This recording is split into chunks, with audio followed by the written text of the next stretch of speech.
ध्रुव अम्मा బ్రేక్ఫాస్ట్కి ఏం చేయమంటావు నాన్న? अम्मा can you make paneer paratha for me? Sure బెటా. పన్నీర్ పరాఠాకి ముందుగా చపాతీ పిండిని ఇలాగా తడుపుకొని పెట్టుకోవాలండి. ఇందులో నేను కొంచెం అజ్వాన్ని నలిపి వేసుకున్నాను, ఫ్లేవర్ బాగా వస్తుందండి. పన్నీర్ స్టఫింగ్కి కావలసిన పదార్థాలు: పన్నీర్ 200 గ్రామ్స్ తీసుకున్నానండి. ఇది 3 మెంబర్స్కి ఈజీగా సరిపోతుంది.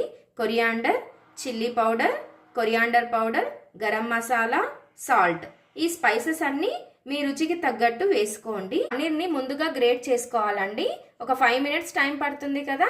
ఈలోగా ధ్రువ్ మా వ్యూయర్స్ కోసం ఒక సాంగ్ పాడతావా? సరే అమ్మా.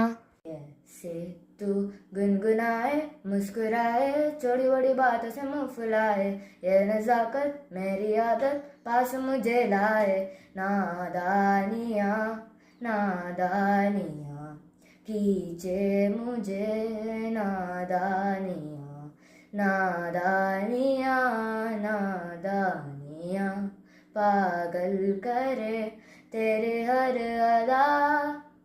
పరాటాస్కి ముందుగా చపాతీ పిండిని ఇలా పూరీలాగా ప్రెస్ చేసుకోవాలండి.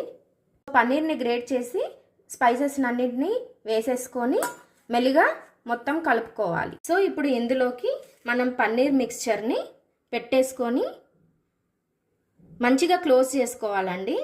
మీకు ఎంత స్టఫింగ్ కావాలో అంత పెట్టేసుకొని ప్రాపర్గా సైడ్స్ ఇలా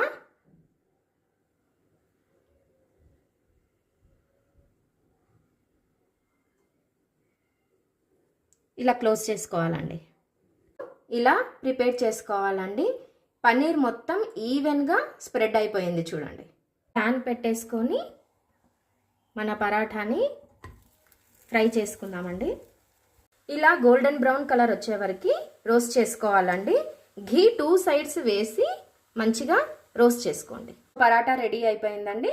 ఇలా 2 సైడ్స్ మంచిగా గోల్డెన్ బ్రౌన్ వచ్చే వరకు రోస్ట్ చేసుకోండి.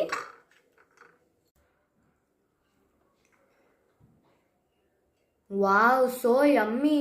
Thank you, mummy. Thank you beta.